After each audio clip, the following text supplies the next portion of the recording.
Hey, what's up you guys? It's Dorothy and welcome back to my channel. In today's video, we're going to go into chapter 5 of Marked by PC Cast and Kristen Cast. So let's get right into this video. This video may contain sensitive topics and foul language. If you do not wish to continue, I suggest you click off the video now. You have been warned. The path up the side of the bluffs had always been steep, but I climbed it a gazillion times with and without my grandma, and I never felt like this. It wasn't just the coughing anymore, and it wasn't just the sore muscles. I was dizzy, and my stomach had started to gurgle so badly that I was reminding myself of Meg Ryan in the movie French Kiss, after she ate all that cheese and had a lactose intolerance fit. Kevin Kline is really cute in that movie, well, for an old guy. And I was snotting. I didn't mean just sniffling a little. I mean, I was wiping my nose on my sleeve of my hoodie. Gross. I couldn't breathe without opening my mouth, which made me cough more, and I couldn't believe how badly my chest hurt. I tried to remember what it was that officially killed the kids who didn't complete the change into vampires. Did they have heart attacks, or was it possible they coughed and snotted themselves to death? Stop thinking it. I needed to find Grandma Redbird. If Grandma didn't have the answers, she'd figure them out. Grandma Redbird understood people. She said it was because she hadn't lost touch with her Cherokee heritage and the tribal knowledge of the ancestral wise women she carried in her blood. Even now, it made me smile to think about the frown that came over Grandma's face whenever the subject of the step loser came up. She's the only adult who knows I call him that. Grandma Redbird said that it was obvious that the Redbird wise woman blood had skipped over her daughter, but that was only because it had been saving up to give an extra dose of ancient Cherokee magic to me. As a little girl, I'd climbed this path holding Grandma's hand more times than I could count. In the meadow of tall grasses and wildflowers, we'd lay out a brightly colored blanket and eat a picnic lunch while Grandma told me stories of the Cherokee people and taught me the mysterious sounding words through language. As I struggled up the winding path, those ancient stories seemed to swirl around and around inside my head like smoke from a ceremonial fire, including the sad story of how the stars were formed when a dog was discovered stealing cornmeal and the tribe whipped him.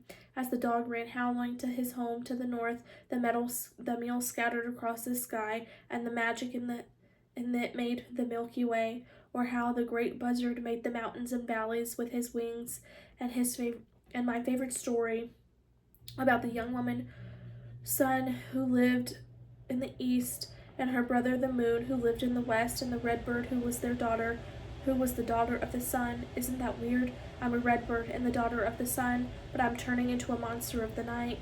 I heard myself talking out loud and was surprised my voice sounded so weak, especially when my words seemed to echo around me as if I were talking into a vibrating drum. Thinking the word reminded me of powwows Grandma had taken me to when I was a little girl, and then my thoughts somehow breathed life into the memory, and I actually heard the rhythmic beating of ceremonial drums. I looked around, squinting against even the weak light of the dying day. My eyes stung and my vision was all screwed up. There was no wind, but the shadows of the rocks and trees seemed to be moving, stretching, reaching out toward me. Grandma, I'm scared, I cried. Between racking coughs, the spirits of the land are nothing to be frightened of, Zoe Bird. Grandma? Did I hear her voice calling me by my nickname, or was it only more weirdness and echoes, this time coming from my memory? Grandma? I called again and then stood and listening for an answer. Nothing except the wind. Anoli. The Cherokee word for the wind drifted through my mind like a half-forgotten dream. Wind. No, wait. There hadn't been any wind just a second ago, but now I had to hold my hat down with one hand to brush away the hair that was whipping wildly across my face. With the other, then in the wind, I heard the sounds of many Cherokee voices chanting in time with the beating and the ceremonial drums. Through a veil of hair and tears, I saw smoke. The nutty sweet scent of pinnin wood filled my open mouth, and I tasted the campfires of my ancestors. I gasped, fighting to catch my breath. That's when I felt them. They were all around me, almost visible shapes shimmering like heat waves lifting from a blacktop road in the summer. I could feel them press against me as they twirled and moved with graceful, intricate steps around and around the shadowy image of Cherokee campfire. Join us. Uwitasigi, join us, daughter. Cherokee ghosts drowning in my lungs, the fight with my parents, my old life gone. It was all just too much. I ran.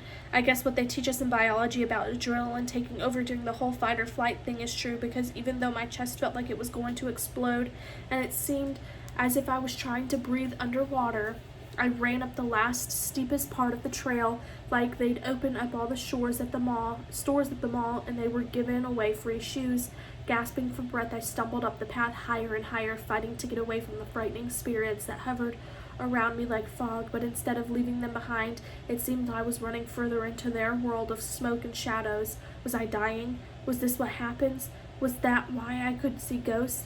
Where is the white light? Completely panicked, I rushed forward, throwing my arms out wildly as if I could hold off the terror that was chasing me. I didn't see the root that broke through the hard ground on the path. Completely disoriented, I tried to catch myself, but all my reflexes were off. I fell hard.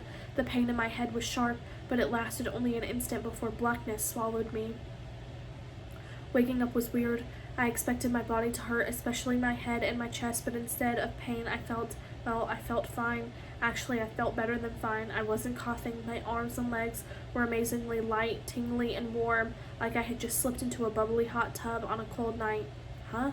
Surprise made me open my eyes. I was staring up at the light, which miraculously didn't hurt my eyes. Instead of glaring light of the sun, that was more like soft rain of candlelight flickering down from above. I sat up and realized I was wrong. The light was coming down. I was moving up toward it. I'm going to heaven. Well, that'll shock some people. I glanced down to see my body. I, or it, or whatever, was lying scarcely close to the edge of the bluff. My body was very still. My forehead had been cut, and it was bleeding badly.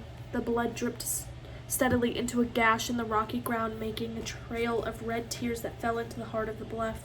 I was incredibly weird to look down on myself. I wasn't scared, but I should be, shouldn't I? Didn't this mean I was dead? Maybe I'd be able to see the Cherokee ghost better now. Even that thought didn't scare me. Actually, instead of being afraid, it was more like I was an observer, as if none of this could really touch me.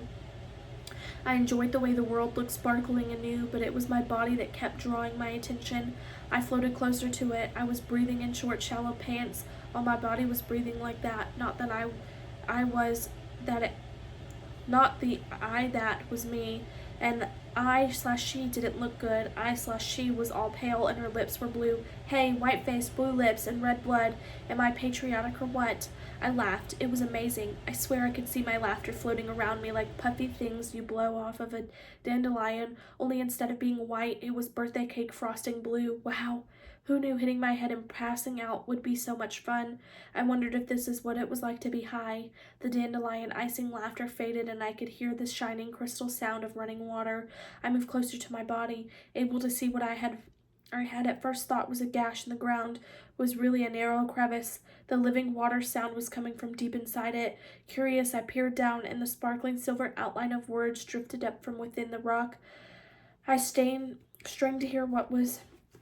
to hear and was rewarded by a faint whispering of silver sound. Zoe Bird, come to me. Grandma, I yelled into the slash of the rock. My words were bright purple, and they filled the air around me. Is that you, Grandma? Come to me. I'm going to make this a part 2 because we're already 8 minutes into this video. Yeah, there's going to be a part 2 to this chapter. I will see you guys in the next video. Bye.